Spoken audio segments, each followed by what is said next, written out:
भक्त समाजास सहज समजावे म्हणून हिंदी भाषेतून मराठी भाषेत रूपांतरित करण्यात आलेला आहे.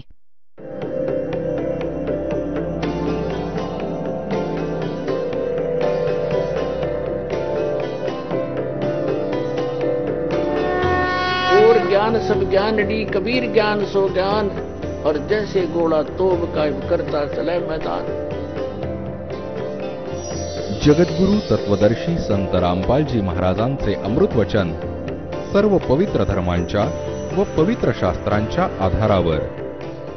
आणि जसं ओम तत्सत मध्ये 3 मंत्र सांगितले त्यातील एक तत् मंत्र सांकेतिक आहे, हा दास तुम्हाला सांगेल. दुसरं कोणीही सांगू शकणार नाही, अधिकारीही नाहीयेत आणि ह्या दासाच्या आधी याचा कोणाला पत्ताही नव्हता. परंतु परमात्मा कबीरजींनी 600 वर्षांपूर्वी आपल्या वाणीमध्ये हे लिहिलं होतं आणि त्याला आत्ता डिस्क्लोज करायचं होतं, तोपर्यंत गुप्त ठेवायचं होतं. हा परमात्म्याचा आदेश होता. याच कारणाने आदरणीय नानक साहेबजींनी सुद्धा या 2 अक्षरी सतनामाचा जप केला, परंतु अन्य कुणाही शिष्याला प्रदान नाही केला आणि न त्यांना जप करण्याचा आदेश दिला.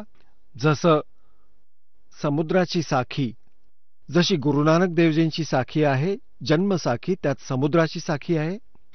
त्यात मर्दाना आणि बाला दोघे गुरुदेवांना प्रार्थना करतात की आम्हाला श्रीलंका दाखवण्याची कृपा करा. तर ते म्हणाले की चला, समुद्रावरून चालत गेले जसे जमिनीवरून चालतात, आणि त्यांना म्हणाले की तुम्ही वाहेगुरु वाहेगुरु जपत राहा. आता मर्दाना आणि बाला तर वाहेगुरु जप करत होते आणि नानकजी हा 2 मंत्रांचा जप करत होते, सतनाम जपत होते तोंडाने मौखिक. त्या दिवशी मर्दानानेही त्याच सतनामाचा जप सुरू केला. तो बुडू लागला समुद्रात. तेव्हा गुरुजी म्हणाले की मर्दाना, तू तोच जप कर जो मी तुला सांगितला आहे, माझी नक्कल करू नकोस, मी करतो तो जप करू नकोस. तेव्हा त्याने तोच जप केला, तो 2 अक्षरी जप बंद केला. आता पुण्यात्म्यांनो, यावरूनही हीच गोष्ट सिद्ध होते की सुनियोजित पद्धतीने परमात्म्याने इथपर्यंत आणले आहे हे रहस्य. परमेश्वर कबीरजींनी सांगितलं होतं धर्मदासजींना, धर्मदास तो लाख दुहाई, ये सार नाम कहीं बार न जाई. असली मंत्र कुठे बाहेर जाऊ देऊ नकोस. आणि ह्या मूळ ज्ञानाला सुद्धा, यथार्थ ज्ञानालाही अजूनपर्यंत लपवून ठेवायचं आहे. कलियुगातील यावेळी त्याला उघड करायचं होतं. यावरून हे सिद्ध होतं की हा मंत्र अजूनपर्यंत कोणापाशीही नव्हता. गुरु नानक देवजींना अवश्य माहिती होता, परंतु ह्यांनी पुढे परमात्म्याच्या आदेशाने कोणालाही शीख समाजाला दिला नाही. कारण की आता जर हा मंत्र पहिल्यापासून उघड झाला असता तर हे नकली काळाचे दूत राधास्वामी सांगू शकले असते की या 2 अक्षरी मंत्राचा जप करा.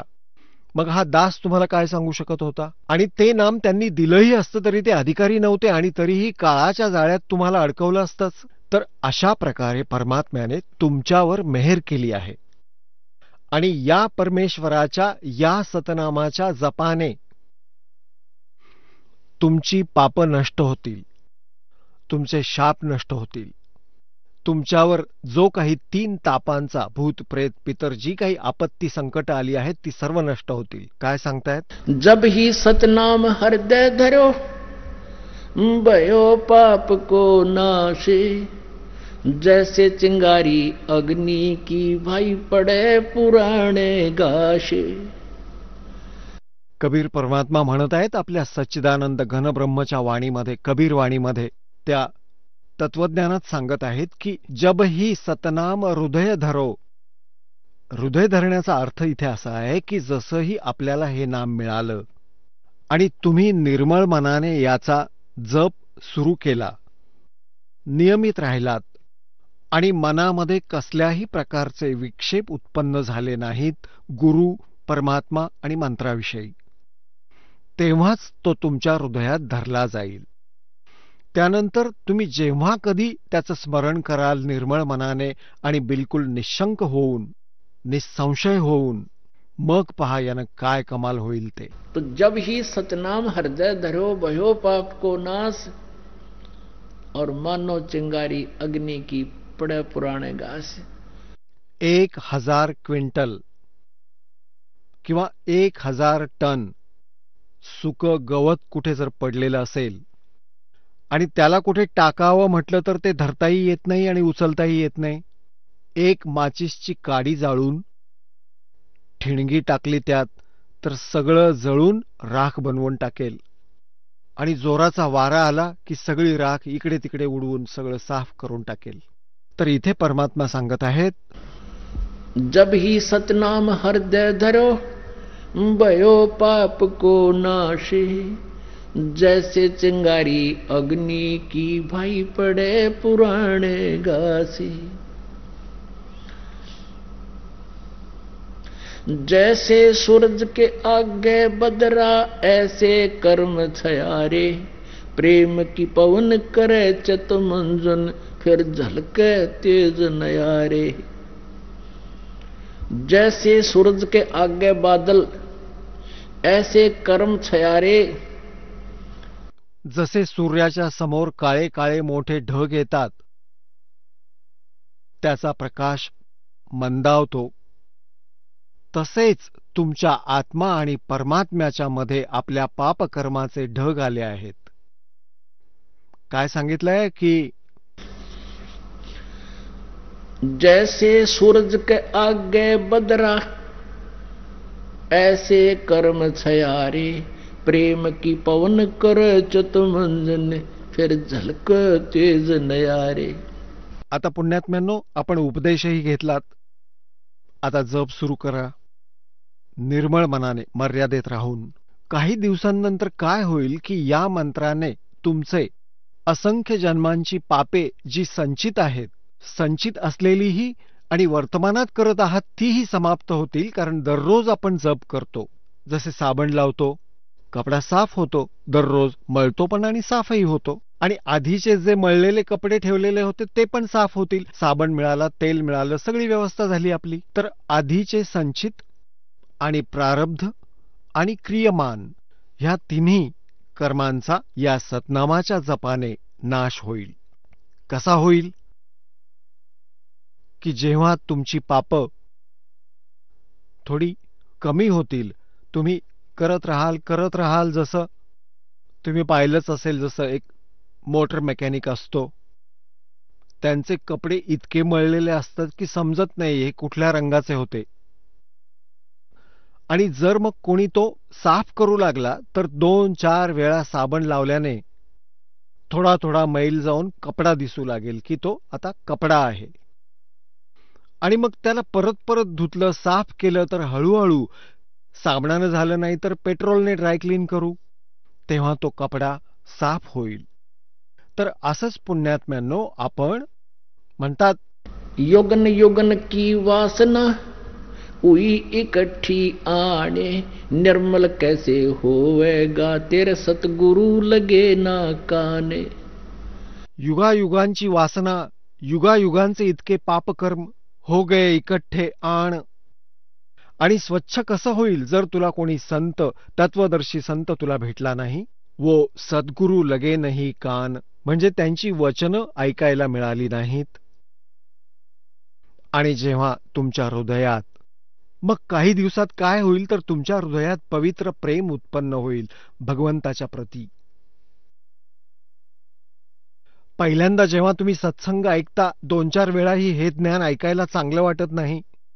हळूहळू हळूहळू तुम्हालाच मग इतका आनंद यायला लागतो की जसं मलेरियाच्या तापात, ज्वरात माणसाला, व्यक्तीला खाणंही कडू लागतं, सफरचंद संत्रही कडू लागतं.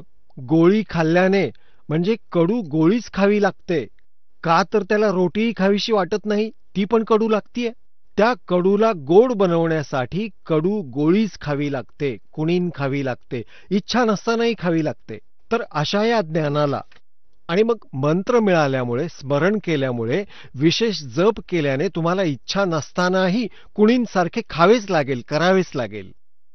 तर सुरुवातीला तुम्हाला त्रासच असेल की गुरुजींनी एवढे मंत्र सांगितले आहेत, हे कसे करणार? अरे सकाळपासून संध्याकाळपर्यंत मजूर कष्ट करतो, शेतकरी नांगर चालवतो, पूर्ण दिवस फताड फताड कोण जाणे कुठवर जातात, मग उठता बसता भगवानाचा मंत्र नाही म्हणू शकत तुम्ही? काही दिवसांनंतर मग तुमचं ह्या मंत्राशिवाय मनही लागणार नाही. तर जसं कुणाला ताप आलाय, ज्वर आलाय, तेव्हा सुरुवातीला त्याला रोटीही चांगली लागत नाही, कुणीन खाल्ल्याने, कडू कुणीनच खाल्ल्याने, इच्छा नसतानाही खाल्ल्याने मग काही दिवसांनंतर त्याचा ज्वर ठीक होऊन जाईल. मग तीच गोड वस्तू तुम्हाला आधी कडू लागत होती भोजनात, आता स्वादिष्ट वाटू लागेल. आता जसं परमात्मा सांगतात, कबीर पिछले पाप से हरि चर्चा ना भावे, कै ऊंग कै ऊठ चले ना और बात चलावे. तुलसी पिछले पाप से हरि चर्चा ना भावे, जैसे जबर के बेगते भाई भूख विदा हो जावे. तर असा आत्म्यावर पापकर्मांचा ज्वर झाला आहे. आणि या ज्वराचा नाश करण्यासाठी ही कडू गोळी, हे सत्संग वचन जे आजपर्यंत तुम्ही ऐकलं नाहीत, एकदा तरी दचकतो माणूस या ज्ञानाला ऐकून. एकदा तरी सहन करा जिभेवर कुणीन ठेवून की ब्रह्मा विष्णू महेश यांच्याही पेक्षा श्रेष्ठ अजून कोणी शक्ती आहे. परंतु ह्या कुणीनला तुम्ही खायला हवं. ह्या तत्वज्ञानाला तुम्ही ऐकत राहिलं पाहिजे. मग काय होईल? काही दिवसांनंतर हा मंत्र तुम्हाला दिला जातो, तर काही दिवस तरी भक्त येतात, तक्रार प्रार्थना करतात की सतनाम चालत नाही, जास्त केलं जात नाही. काही दिवस तुम्ही हे चालू ठेवा, धक्के मारून मारून, मग आपोआप चालू लागेल. तुम्हाला खूप आनंद मिळेल. मग तुमच्या डोळ्यात अश्रू येणं सुरू होईल, भगवानाची जरा सुद्धा चर्चा सुरू झाली तर काय सांगतायत? युगन युगन की वासना उही इकट्ठी आने, निर्मल कैसे होएगा तेरे कोई संत लगे ना कान. जेव्हा संत तुमच्या कानी पडतील, म्हणजे सद्गुरू मिळतील, तेव्हा काय होईल? जैसे सूरज के आगे बदरा, ऐसे कर्म छयारे, प्रेम की पवन करे चितमंजन, फिर झलके तेज नयारे. तुम्हाला सांगितलं ना की जसं 1000 टन गवत पडलेलं असतं उघड्यावर, एका माचीसच्या काडीने सगळं राख होऊन जातं. जोराचा वारा सुटतो, सगळी राख इकडे तिकडे फेकून देतो. तर काय सांगतात की असंख्य जन्मांची वासना तुझ्या पापकर्मांना परमसंताकडून प्राप्त झालेल्या त्या सतनामाच्या मंत्राने स्वाहा करून टाकेल. आणि मग प्रेम की पवन करे चितमंजन, झलके तेज नयारे. मग डोळ्यात त्या भगवंताप्रती प्रेम जाग होईल, डोळ्यातून अश्रू वाहू लागतील, प्रेमाची हवा सुरू होईल. या ढगांना, जे मध्ये ढग साचले आहेत कर्मांचे, त्यांना फेकून देईल, इकडे तिकडे करून टाकेल. आणि मग तुमचा आत्मा निर्मळ होईल, सतलोक प्राप्ती होईल. बोलो सतगुरुदेव की जय हो.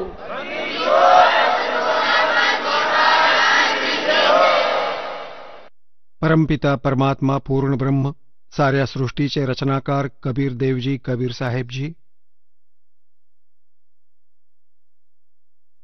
हे आपणा साऱ्या आत्म्यांचे पिता आहेत. हे सर्व कुळांचे मालक आहेत. अनंत कोटी ब्रह्मांडांचे निर्माण करता आहेत.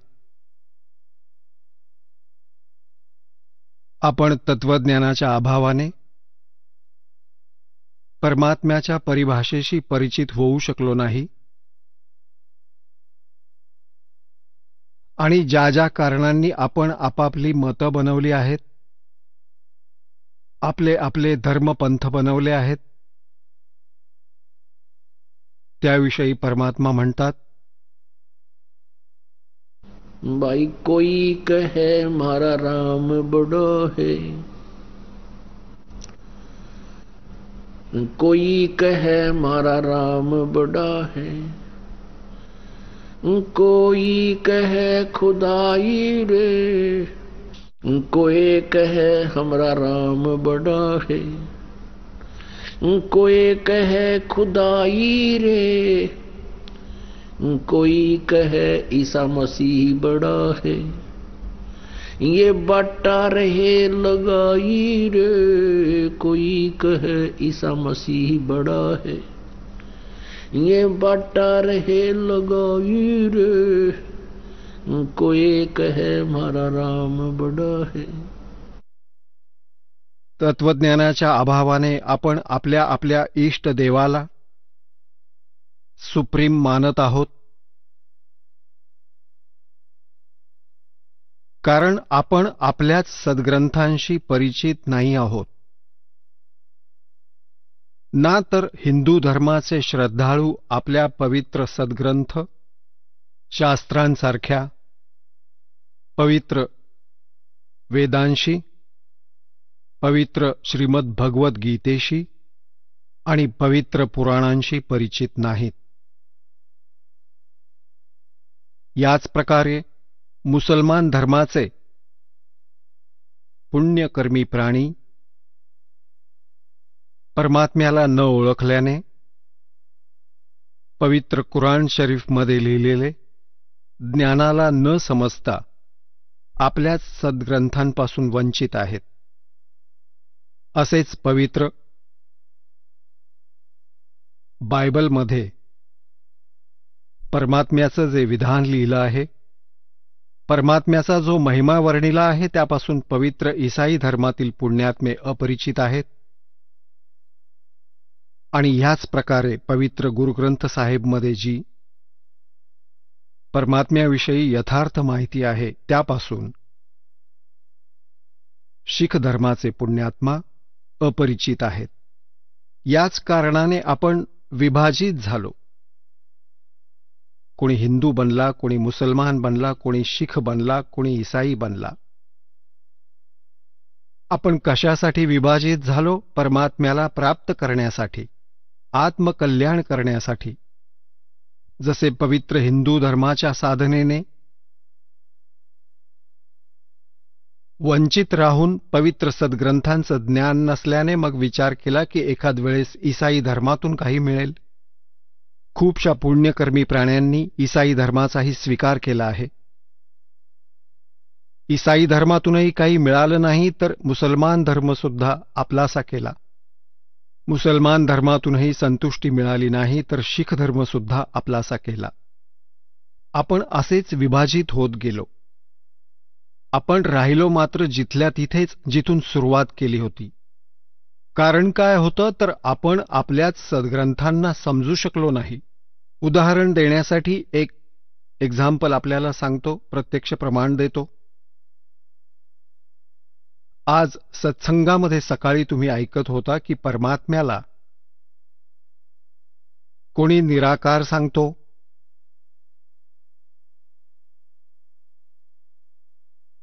की तो कधी जन्म घेत नाही, तो सर्वव्यापी आहे. तर कोणी तो साकार आहे असं सांगतात. आणि साकार रूपामध्ये ते काय सांगतात तर ही जी दृष्टीगोचर आहे, जे ब्रह्मांड आहे, चंद्र, सूर्य, तारे, ग्रह, हेच साकार रूप आहे परमात्म्याचं.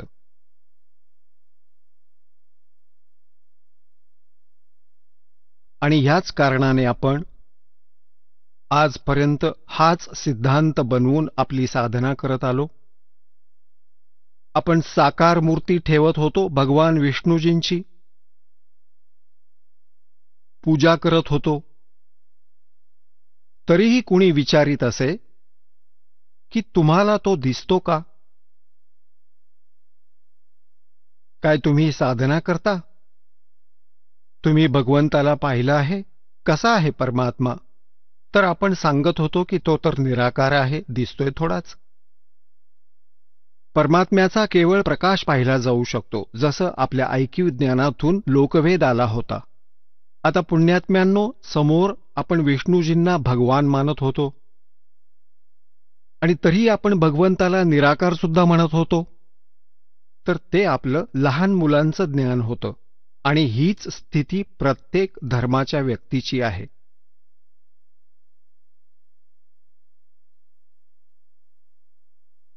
आता तुम्हाला सांगतो परमात्मा कसा आहे.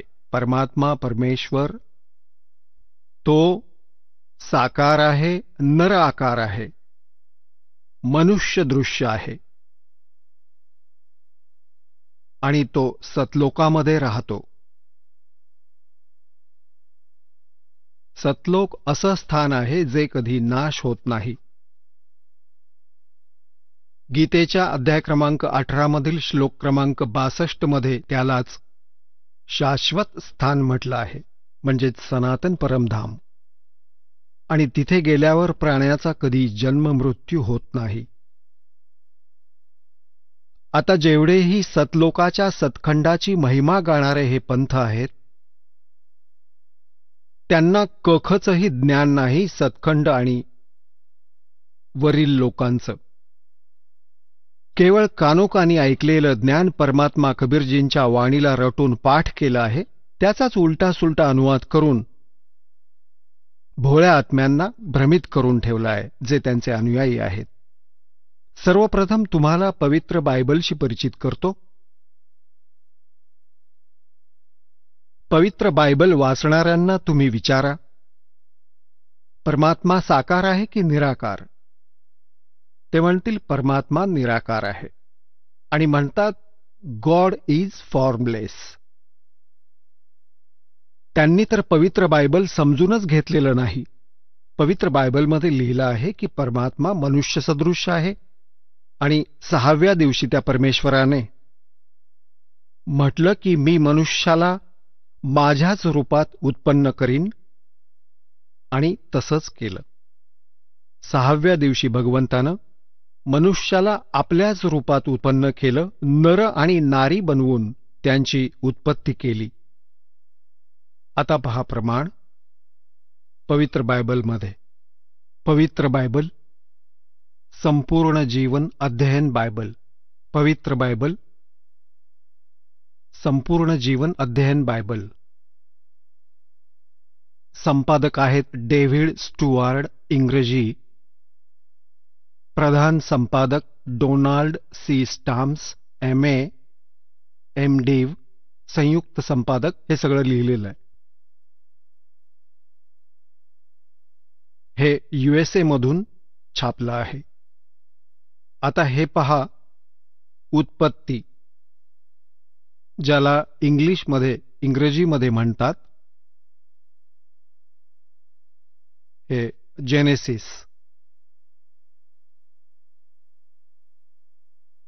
इथे सुरुवात होते.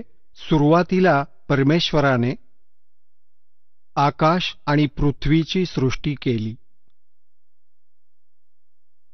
पृथ्वी बेडौल आणि ओसाड पडली होती आणि खोल पाण्यावर अंधार पसरला होता, आणि परमात्म्याचा आत्मा त्या पाण्यावर फिरत होता. जेव्हा परमेश्वराने म्हटलं की प्रकाश होऊ दे, तेव्हा सगळीकडे प्रकाश पसरला, आणि परमेश्वराने प्रकाशाकडे पाहून म्हटलं की ठीक आहे, आणि मग परमेश्वराने प्रकाशाला अंधारापासून वेगळं केलं. आणि परमेश्वराने प्रकाशाला दिवस आणि अंधाराला रात्र म्हटलं. संध्याकाळ झाली, मग पहाट झाली. पहाट म्हणजे सकाळ. अशा प्रकारे पहिल्या दिवसाची रचना केली प्रभूने, परमात्म्याने, परमेश्वराने.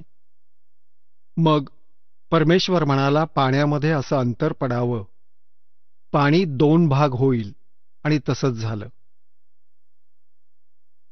तर अशा प्रकारे संध्याकाळ झाली, पहाट झाली, आणि दुसरा दिवस उजाडला. मग तिसऱ्या दिवशी अजून काही रचना केली, आणि पहाट झाली, संध्याकाळ झाली, आणि तिसरा दिवस झाला. हे पहा, संध्याकाळ झाली, पहाट झाली, आणि चौथा दिवस उजाडला. अजून काही रचना केली परमात्म्याने, चौथा दिवस होऊन गेला. आता या पृष्ठ क्रमांक 5 वर आता अजून बरीचशी रचना केली परमेश्वराने, आणि संध्याकाळ झाली, पहाट झाली, आणि असा 5वा दिवस झाला. आता आपण 6वा दिवस वाचू. मग परमेश्वराने म्हटलं की मी मनुष्याला माझ्याच स्वरूपाच्या अनुसार माझ्या समान बनवेल, आणि तो समुद्रातील मासे आणि आकाशातील पक्षी आणि पाळीव प्राणी आणि साऱ्या पृथ्वीवर आणि सगळ्या रांगणाऱ्या जंतूंवर जे पृथ्वीवर फिरतात अधिकार ठेवेल, म्हणजे त्यांच्यापेक्षा बुद्धिमान असेल. तेव्हा परमेश्वराने मनुष्याला आपल्या स्वरूपाप्रमाणे उत्पन्न केलं. आपल्याच रूपाच्या अनुसार परमेश्वराने त्याला उत्पन्न केलं. नर आणि नारी करून त्याने मानवाची सृष्टी केली. आता पुण्यात्म्यांनो परत वाचा. तेव्हा परमेश्वराने मनुष्याला आपल्याच स्वरूपानुसार उत्पन्न केलं. आपल्याच स्वरूपाच्या अनुसार परमेश्वराने त्याला उत्पन्न केलं. नर आणि नारीच्या रूपात मानवाची सृष्टी केली. आता या पवित्र बायबलमध्ये उत्पत्ती ग्रंथ अध्याय नंबर 1 मधील श्लोक नंबर 26 आहे हा. यात स्पष्ट केलं आहे की परमात्मा मनुष्यासारखा आहे. त्याने मनुष्याला आपल्यासारखं बनवलं आहे. नर आणि नारी रूपात त्याची उत्पत्ती केली. पुढे परमेश्वराने अजून एक कमाल केली आहे की मनुष्याला मांस खायचा आदेश त्या परमपित्याचा नाहीये, ज्याने साऱ्या ब्रह्मांडांची रचना केली, जो कुळांचा मालक आहे. पुढे पहा, याच उत्पत्ती ग्रंथात हा 26 नंबर आपण वाचला. 27 नंबरमध्ये की मनुष्य 26 आणि 27 मध्ये ही व्यवस्था सांगितली आहे. ह्या 27व्या श्लोकात लिहिलं आहे की तेव्हा परमेश्वराने मनुष्याला आपल्या स्वरूपाप्रमाणे निर्माण केलं. आपल्या रूपाच्या अनुसार परमेश्वराने मनुष्याला उत्पन्न केलं आणि नर आणि नारी रूपात मनुष्याची सृष्टी केली. आता 29व्या श्लोकात पहा. मग परमेश्वराने त्यांना सांगितलं, मनुष्यांना, ऐका, जितकी बिया धारण करणारी छोटी छोटी झाडं या सर्व पृथ्वीवर आहेत आणि जेवढ्या वृक्षांमध्ये बीज असणारी फळं असतात, हे सारं मी तुम्हाला दिलं आहे तुमच्या भोजनासाठी. आता पूर्ण परमात्म्याचा कोणताही आदेश नाही मांसाहार करायचा कोणत्याही मनुष्याला. आणि हे किती वाईट पद्धतीनं खातात हे ईसाई लोक. तेव्हा संध्याकाळ झाली, पहाट झाली आणि अशा प्रकारे 6वा दिवस पार पडला आणि खूप काही रचना केली यानंतर. आता 7वा दिवस पहा.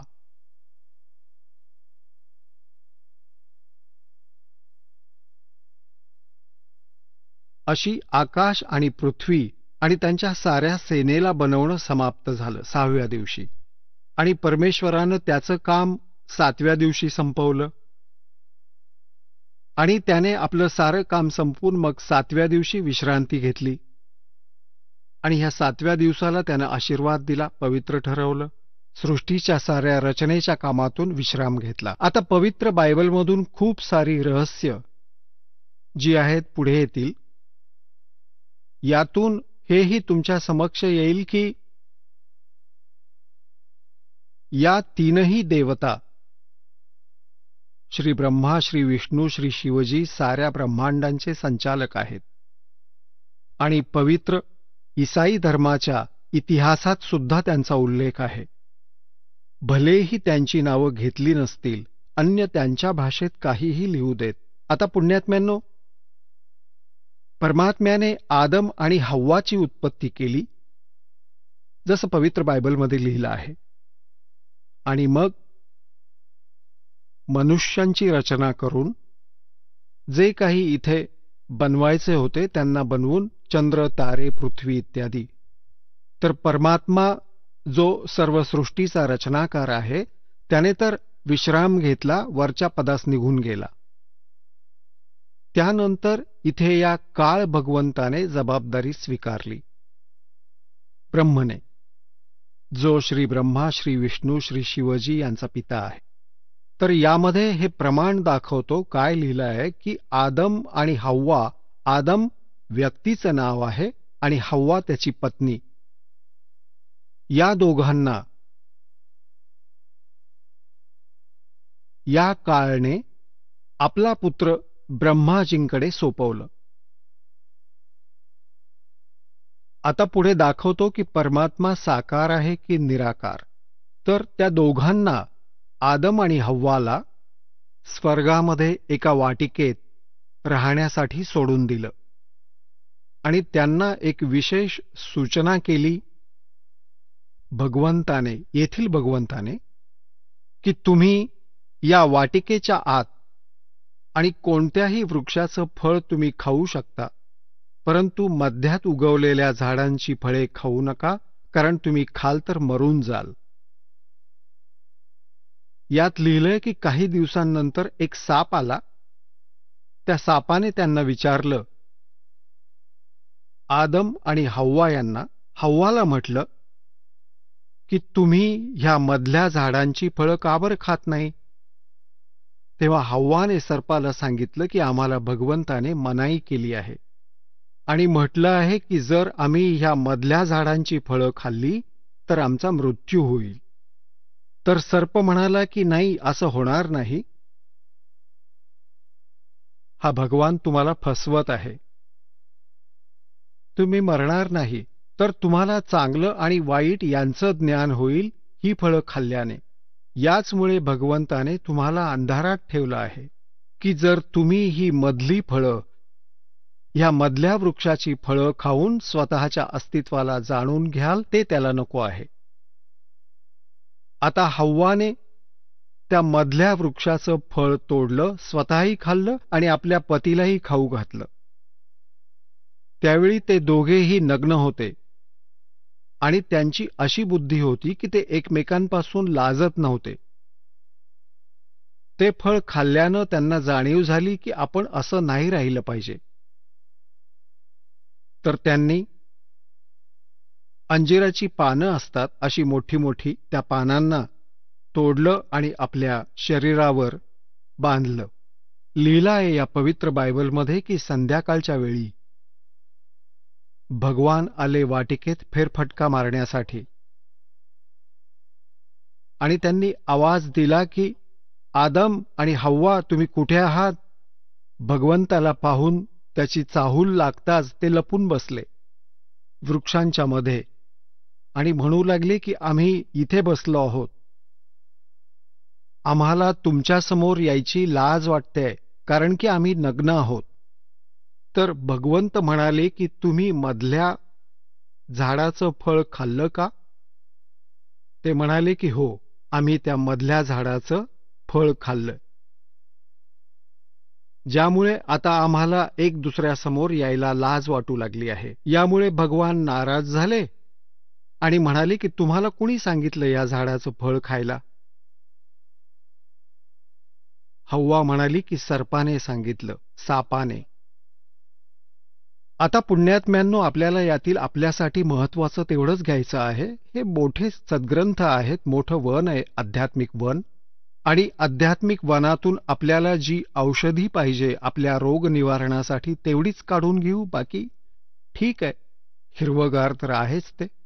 तुम्हाला अजून हे दाखवतो की भगवान वाटिकेत फेरफटका मारत होते आणि हेही दाखवतो पवित्र बायबलमध्ये की त्याने म्हटलं की आता ह्या मधल्या झाडाचं फळ खाल्ल्याने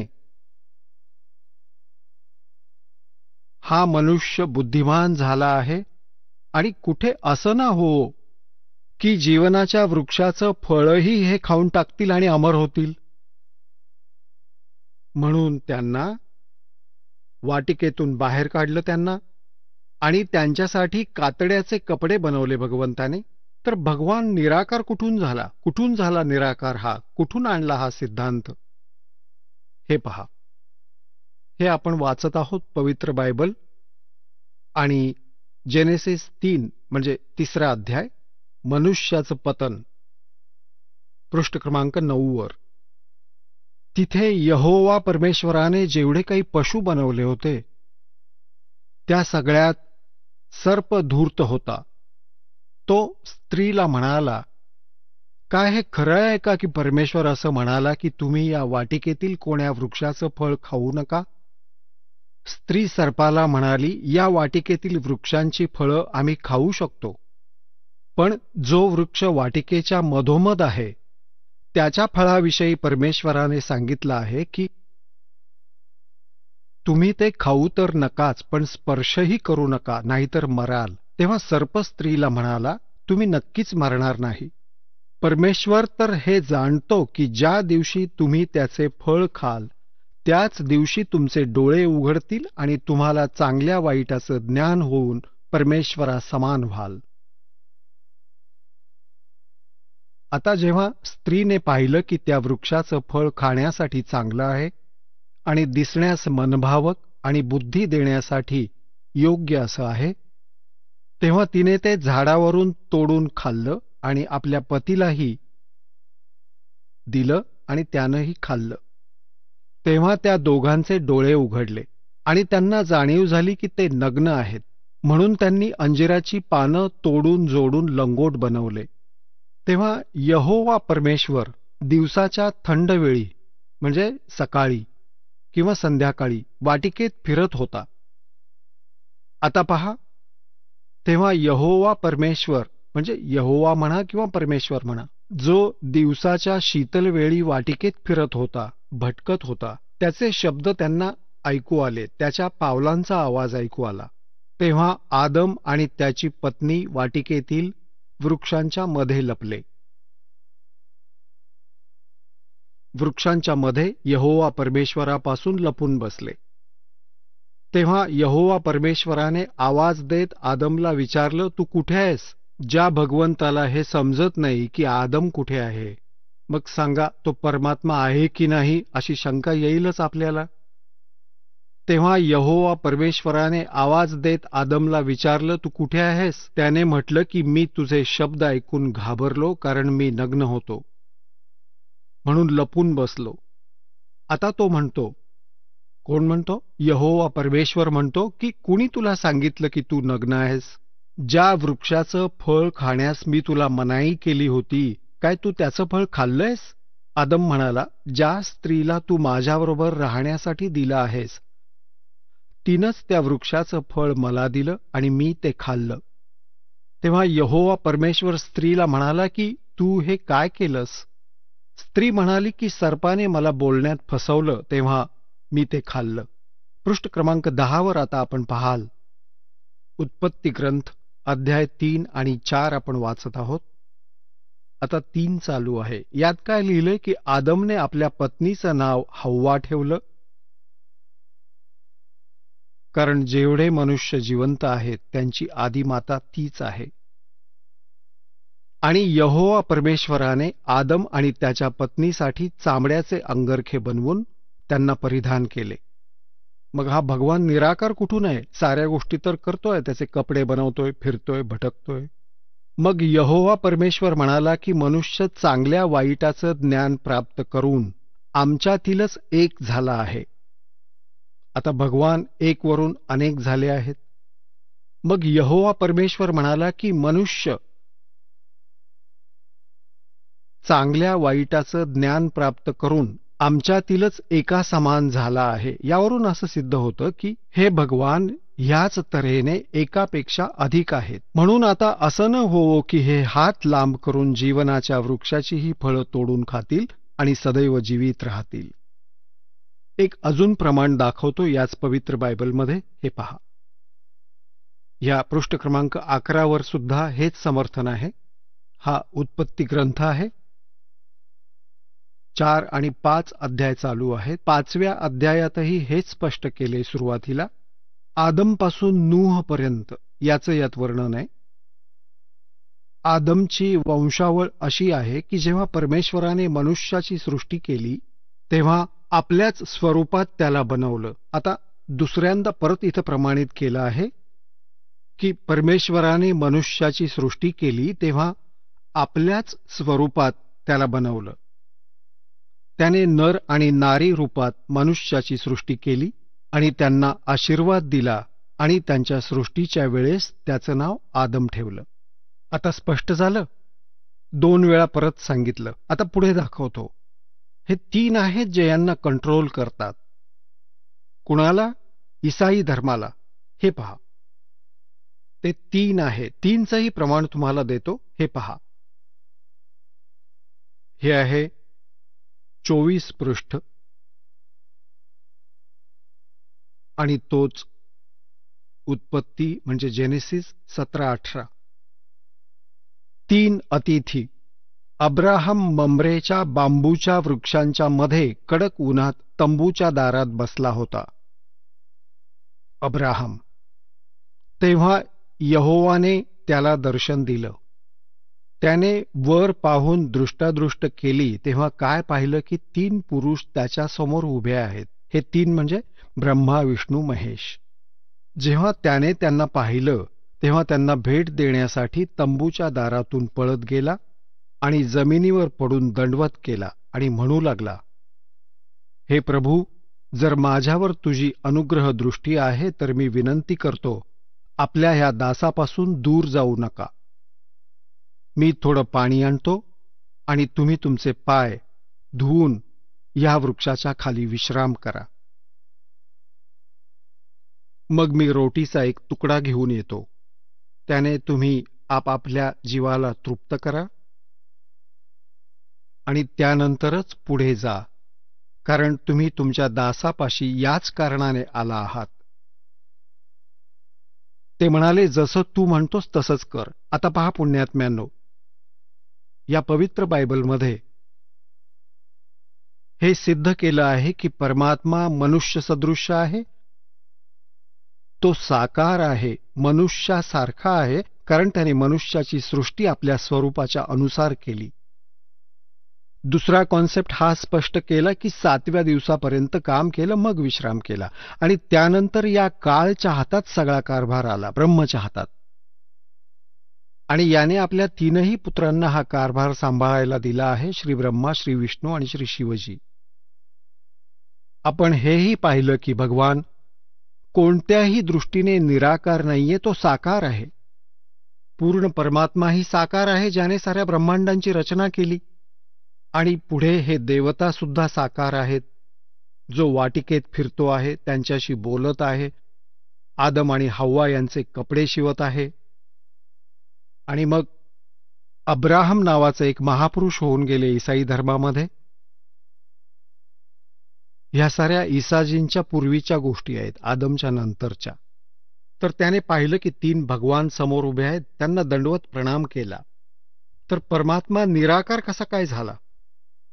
हा कुठून आणलाय सिद्धांत? हा होता लोकवेद. लोकवेद तो असतो जी दंतकथा असते, जी सद्ग्रंथांच्या विपरीत असते, त्याला लोकवेद म्हणतात. आता आपल्याला दाखवतो पवित्र कुराण शरीफमध्ये. आपण कोणत्याही मुसलमान धर्माच्या श्रद्धाळूला विचारा की अल्लाह कसा आहे, ते म्हणतील अल्लाह बेचूण आहे. बेचूण म्हणजे निराकार आहे. आता कबीर साहेब म्हणतात, खोजत खोजत ठाकिया अंत कहा बेचून. ज्या पद्धतीने या परमात्म्याला ते शोधत आहेत त्याने तो मिळणार नाही. आणि शोधता शोधता थकले तर अंती म्हणाले की तो निराकार आहे, तो दिसतच नाही. आणि याच लोकवेदाने साऱ्या समाजात प्रवेश केला. आता पहा, पवित्र कुराण शरीफमध्ये परमात्मा साकार आहे, मनुष्य सदृश्य आहे.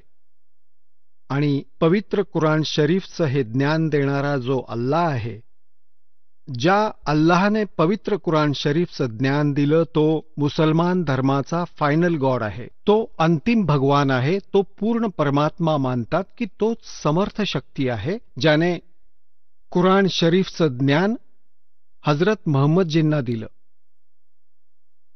आता दाखवतो की तेच कुराण शरीफचं ज्ञान देणारा अल्लाह म्हणतो की अजून एक सुप्रीम गॉड आहे आणि त्याचं ज्ञान मला सुद्धा नाही. म्हणजे कुराण शरीफचं ज्ञान देणारा अल्लाह सुद्धा पूर्ण परमात्म्याच्या ज्ञानापासून अपरिचित आहे. त्यासाठी ऑप्शन सोडून दिले आहेत की कोण्या बाखबरला विचार.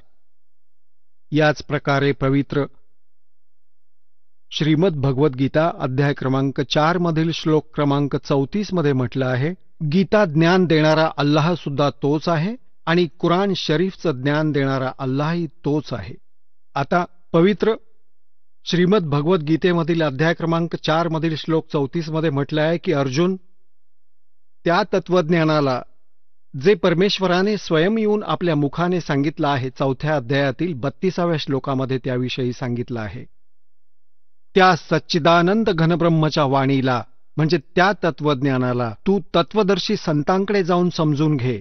त्यांना दंडवत प्रणाम केल्याने, सरळ मार्गाने प्रसन्न केल्याने ते तत्वदर्शी संत त्या परमात्म तत्वाचं ज्ञान देतील. यावरून असं सिद्ध होतं की पवित्र गीतेचं ज्ञान देणारा तो भगवान सुद्धा अपरिचित आहे त्या कंप्लीट स्पिरिच्युअल नॉलेजला आणि त्या परमअक्षर ब्रह्मला, पूर्ण परमात्म्याला. आता पहा पवित्र कुराण शरीफ. पहा पवित्र कुराण शरीफ. याच्याविषयी लिहिलं आहे की हे असं इल्हामी पुस्तक आहे ज्यात काही शंका घेण्याची शक्यता नाही. भाव असा आहे म्हणण्यामागचा की यात जे लिहिलं आहे ते आम्हाला पूर्णपणे मान्य आहे. आता याच्यात मुतरजम म्हणजे शास्त्रीय अरबी पद्धती नागरी लिपीमध्ये रूपांतरकार आहेत नंदकुमार अवस्थी. शेरवानी संस्करण.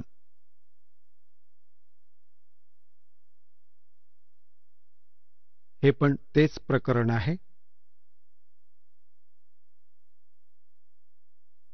प्रकाशक आहेत लखनौ किताबघर, मौसमबाग, सीतापूर रोड, लखनौ.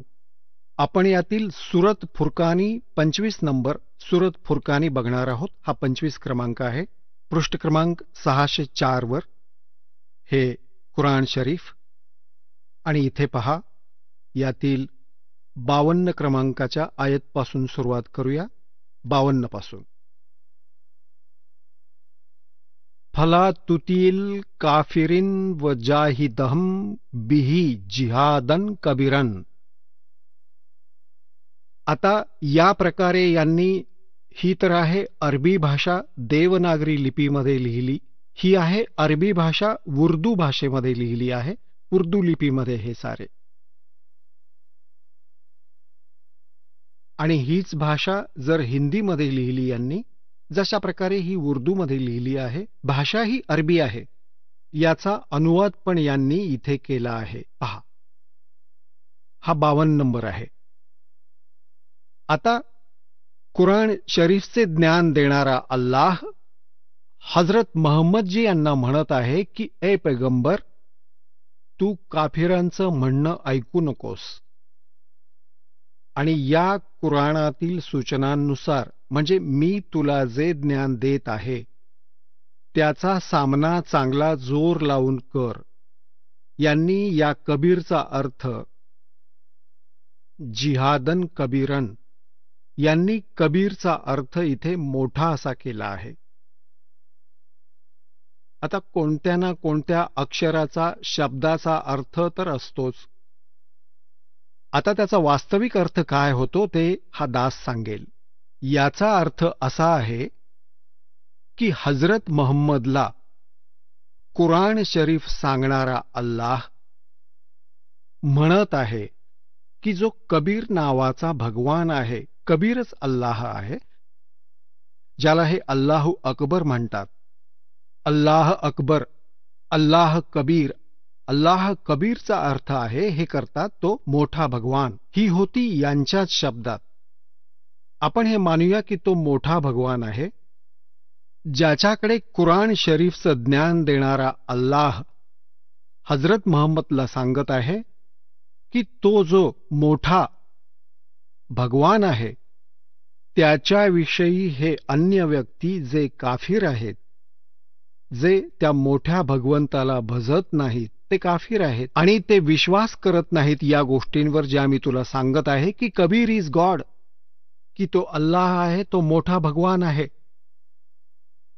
तर तू त्यांच्या बोलण्यात येऊ नकोस आणि माझ्याद्वारा दिल्या गेलेल्या या कुराण शरीफच्या ज्ञानावर विश्वास ठेव आणि त्यांचं म्हणणं ऐकू नकोस. यासाठी तू संघर्ष कर, कबीरसाठी संघर्ष कर.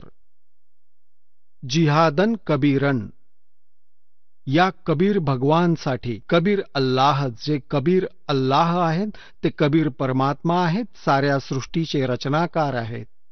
तू माझ्या म्हणण्यावर विश्वास ठेव. आणि हे काफिर मानत नाहीत या कबीरला, या भगवंताला, त्या समर्थ शक्तीला. तू त्यांच्या बोलण्याला फसू नकोस आणि माझ्याद्वारे दिल्या गेलेल्या या कुराण शरीफमधील सूचनांवर विश्वास ठेव आणि त्यांच्यासाठी संघर्ष कर. भांडू नकोस. जिहादचा अर्थ काही भांडणं नाही, संघर्ष कर. भले ते तुला त्रास देवोत, दुःखी करोत, पण तू त्यांचं म्हणणं ऐकू नकोस, एवढीच गोष्ट. आता इथे जो कबीर शब्द आहे, कबीरन शब्द आहे, तर दुसरी कुराण मजीद आहे, पवित्र मजीद आहे, ती दाखवतो. पवित्र कुराण शरीफ आणि कुराण मजीदमध्ये बस नावाचं अंतर आहे, जशास तसं अक्षर आहे, ओळीमध्ये सुद्धा फरक नाहीये.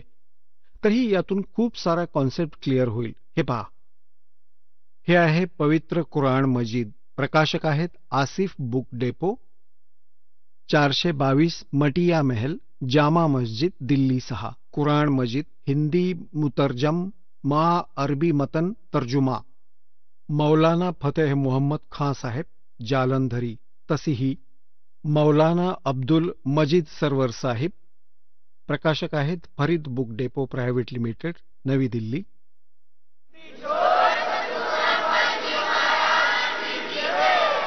चला आता आपण त्या श्रद्धाळूंचे अनुभव जाणून घेऊयात ज्यांनी जगद्गुरू तत्वदर्शी संत रामपालजी महाराजांकडून दीक्षा प्राप्त केलेली आहे तसेच त्यांच्याद्वारा सांगितलेल्या भक्ती मार्गावर चालत आहेत. नमस्कार. सतसाहेब, आपलं नाव? माझं नाव लालचंद जगदाळे. आपण कुठून आलात? मी नाशिक, महाराष्ट्रातून आलो आहे. संत रामपालजी महाराजांची दीक्षा आपण कधी घेतली? मी संत रामपालजी महाराज यांच्याकडून नामदीक्षा 14 जुलै 2014 रोजी बरवाला येथे घेतली. संत रामपालजी महाराजांची गुरुदीक्षा घेण्या अगोदर आपण व आपला परिवार कुठली भक्ती साधना करत होतात? संत रामपालजी महाराज यांच्याकडून नामदीक्षा घेण्या अगोदर मी आणि माझा परिवार महाराष्ट्रातील सर्व संत, कुलगुरू तसेच खास करून साईबाबा यांची असीम श्रद्धेने भक्ती करत होतो. त्यांचे व्रत करणे, पायी पदयात्रेला जाणे, तसेच आपल्या गावातील भंडारे आणि पदयात्रा यांचा लाभ घेत होतो. आणि गणपती पूजा जसे की व्रत आणि मंगळी वगैरे पकडणे असे प्रकारचे आम्ही व्रत पकडत होतो. आणि साहेबांवरती पूर्णपणे एकदम असीम निष्ठेने त्यांची श्रद्धा फक्त त्यांचंच करत होतो. जसं की तुम्ही सांगत आहात की तुम्ही शिर्डीचे साईबाबा यांचे परमभक्त होता, तर ती भक्ती सोडून तुम्ही संत रामपालजी महाराजांची भक्ती का स्वीकारली? मी संत रामपालजी महाराज यांच्या भक्तीत येण्याचं कारण असं झालं की माझे मामा हे नंदुरबार जिल्ह्यातून होते. तर मी संत रामपालजी महाराज यांच्या भक्तीत येण्या अगोदर साईबाबाची असीम निष्ठेने भक्ती करत होतो. त्यावेळेस मला खूप दुःख येत होते, खूप परेशान होतो. घरातील परिस्थिती ही अत्यंत बिकट होती. घरात 2 टाईमचं खाणं सुद्धा मुश्किल होतं. घर भाड्याचं होतं. संपूर्ण वाईट परिस्थिती. घरात कोणाला नोकरी नव्हती. अशा हालाकीच्या परिस्थितीत माझं शिक्षण माझे घरचे करत होते. परंतु त्यावेळेस माझ्या मामांनी त्यांना संत रामपालजी महाराज यांचं हे एक ज्ञानगंगा नावाचं पुस्तक भेटलं. त्यावेळेस त्यांनी मला फोन करून कळवलं की हे तू पुस्तक वाच आणि संत रामपालजी महाराज यांच्याकडून नामदीक्षा घे, तुझे सर्व संकट दूर होतील, परमेश्वर दया करतील. मी त्यांना बोललो की तुम्ही हे काय सांगताय, आपल्या महाराष्ट्रामध्ये एवढे साधू संत आहे, एवढे साईबाबा आहे, विठ्ठल रखुमाई आहे, संपूर्ण देवदेवता आपल्या महाराष्ट्रात असताना तुम्ही इकडं हरियाणात कोणत्या बाबांकडे जाताय आणि काय नाम घेताय, हे संपूर्ण तर भोंदू असतात. आपल्या मनाने काहीतरी सांगतात, लोकांना फसवतात आणि तुम्ही मला हे काय सांगताय, असं काही नाही होऊ शकत. साईबाबा सर्वश्रेष्ठ आहे.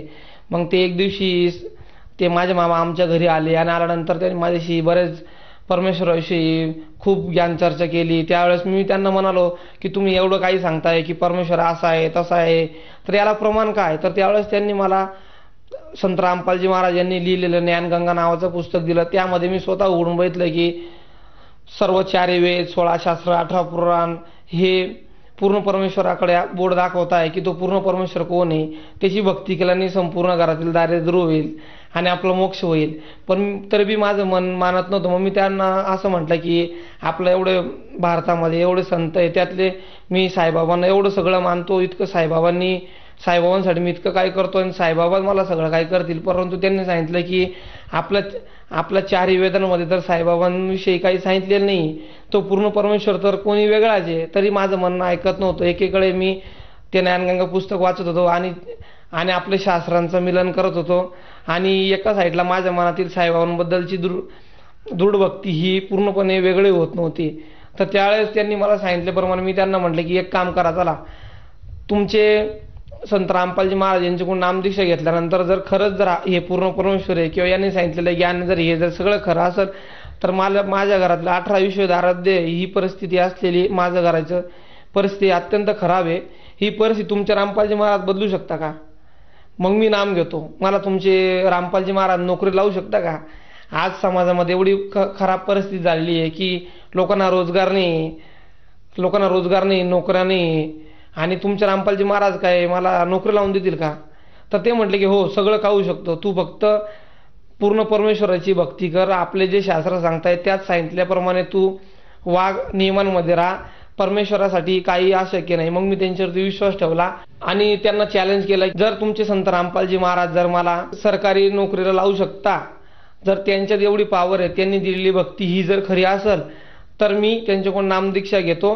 परंतु त्यांनी माझं हे स्वप्न पूर्ण करावं, कारण माझं घरची परिस्थिती अत्यंत बिकट आहे. मला हा एकच पर्याय उरलेला होता. मग मी संत रामपालजी महाराज यांचं देणं पुस्तक वाचत होतो आणि त्यांच्यासोबत जाऊन एक दिवशी बरवाला येथे जाऊन संत रामपालजी महाराज यांच्याकडून नामदीक्षा घेतली. जसं की तुम्ही सांगत आहात की तुम्ही शिर्डीच्या साईबाबांना खूप मानत होतात, परंतु ती भक्ती सोडून तुम्ही संत रामपालजी महाराजांची भक्ती स्वीकारली. संत रामपालजी महाराजांची भक्ती स्वीकारल्यानंतर आपण जे चॅलेंज दिलं होतं